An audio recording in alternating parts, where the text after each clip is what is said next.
Earlier I asked you if Reform's contract / manifesto is a credible opposition. Does it mount a credible opposition? Is it credible as a document? One viewer says, how can anyone vote for a bunch of self-serving, intellectually challenged political pygmies? Which is, I mean, please get off the fence and tell us what you really think. Robert says, about time a party came out with a credible manifesto / contract, so he likes it. Another viewer says, the Reform contract is the longest fairy story I have ever read. There you have it. Well, let's debate it out. Joining me now to discuss today's announcements in Wales is former Labour MP and Minister Bill Rammell and political editor of The Independent, David Maddox.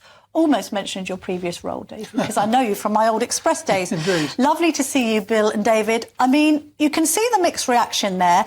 It's a good piece of politics, this. Everybody's talking about it. But this is a manifesto for campaigning, not for governing, isn't it, gents? Absolutely. I mean, there's only one aim in this entire document, and that's to take Conservative voters away from the Conservative Party in this election. If I were Labour, if I were Keir Starmer's people, I'd be secretly delighted with what's happened today, because it will help destroy the Conservative Party. And if by some miracle Farage does become a leader of a kind of new centre-right or the Conservative Party, he's just got a list of targets now to hit Farage with over the next 5 years. Bill? It's crude populism, simplistic solutions for very complicated problems. It's wholly lacking in credibility. You know, the IFS critique this afternoon is devastating. The sums don't add up, and you know, it's. But no one sums. You know, we have this with all of the parties, right? There are sums that just aren't adding up. There are parties claiming to cut tax, even though they're putting tax up. Manifestos, you know, we had Labour's offering. It's all smoke and mirrors. But we have Tories offering, and we can't quite drill into the detail because they say one thing and do another. You know, are any of these documents worth the paper they're written on? Question one. Question two, what has happened to conservatism in this country that it's Reform that is coming up with what are the most Tory policies that we've heard in this entire election campaign? But look, Camilla, you can challenge all the parties on the balance of their fiscal plans, but this Reform agenda is off the Richter scale in terms of Well, at least they're saying at least they're putting some money on it. What we've got is a Labour manifesto that is saying it's not going to tax working people without specifying who they are. We've had Wes Streeting on the airwaves yesterday saying, oh, well, it's not really our spending plans, it's just a manifesto. So we don't know what we could be hit with if a supermajority comes in. You know, our wealth could be taxed, our property could be taxed, our council tax bans could be changed. They're not being honest in their manifesto either. I tell you what, if you compare this election to elections in decades past, to give a commitment not to raise national insurance, not to raise income tax, not to raise VAT, those are the major taxes on working people, and Labour is making clear we're not going to do that. But what are they going to tax then, Bill? Because how are they going to pay for everything? They don't want to put taxes up, they don't want to borrow too much money, and they don't want austerity. Well, so where's the money coming from? This is a new Labour Party. It's not addicted to tax and spend, and our programme, I will acknowledge, is predicated on growth. Getting the major house building programme going, removing regulatory barriers to growth, and really turbocharging the economy. Tax wealth for growth. When's that historically worked? Well, hold on. Is this a new socialism? No. If you compare the record of growth under the last Labour government to this Tory government, it's worth about an extra 150 billion extra. You can use that growth, you can tax it, and you can actually generate the funds that we need for public services.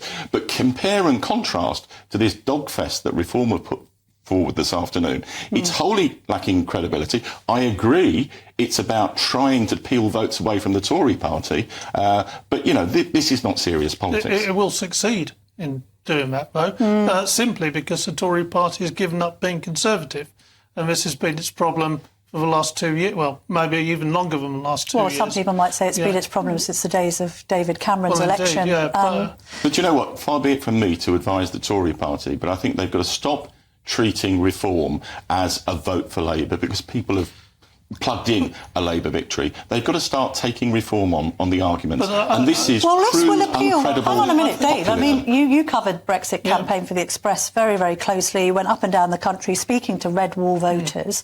This may well appeal to those people. This may well appeal to Bill, your old voters, who then switched to Boris Johnson and the Tories in 2019. I mean, this is, you know, this idea of helping the little man is of great appeal to the working classes of this country, isn't it? The language about small businesses, the language about immigration will certainly appeal to red wall voters. This is why red wall MPs were having nervous breakdowns about reform even long before Farage said he was going to stand.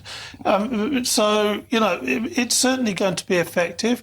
Whether they can deliver on these policies, we will never know. But he won't need to deliver on them. Because they don't... This is about holding Tory feet and Labour feet to the flames, isn't it? Yeah. I mean, is it credible for him to say, Dave first of all, then Bill, that he is going to be the effective opposition after the election and that he could run for PM in 2029, Nigel Farage? There is a path for that to happen, but it involves the collapse of the Conservative Party, which is his primary aim in this election. So how does he rise from the ashes of the collapse of the Tories and become an actual credible candidate to be PM in 2029? So the first step of that is to become the MP for Clacton and maybe have 2 or 3 others from Reform with him. The second step of that is the Conservatives essentially getting less than 100 seats, probably, and doing some sort of deal. But will anyone be listening to the right if we've got a supermajority in the House of Commons? The benches are literally full of reds rather than blues or indeed turquoises. Who's going to be listening at that point? Well, and there's going to be massive turmoil in the Tory party. I'm not convinced Nigel Farage will win Clacton. I think it's on a knife edge. But I think the strategy is he and a couple of others get elected.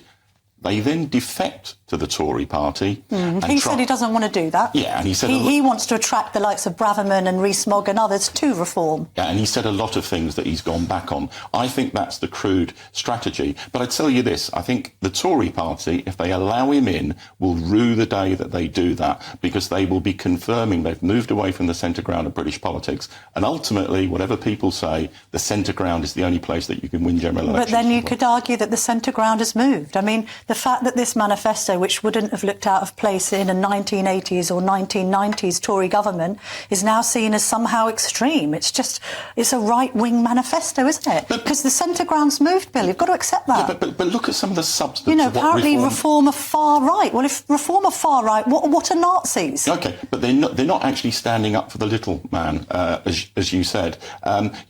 Raising the tax threshold to £20,000 a year, not only hugely expensive, but that's going to take about 60% of the population out of taxation. Okay. Do we really want people to have no stake? Inheritance tax for millionaires, is that the priority when we can't fix millionaires? Potholes? Well, if you raise the inheritance tax threshold above 650 for couples, that's going to incorporate loads of Labour voters. Hold on, you can pass on... They're not millionaires, are they? You can pass on £1 million without paying a penny of tax. Farage is saying you double that to people Dave, very with 2 quick million. point, because we've got to go to the break.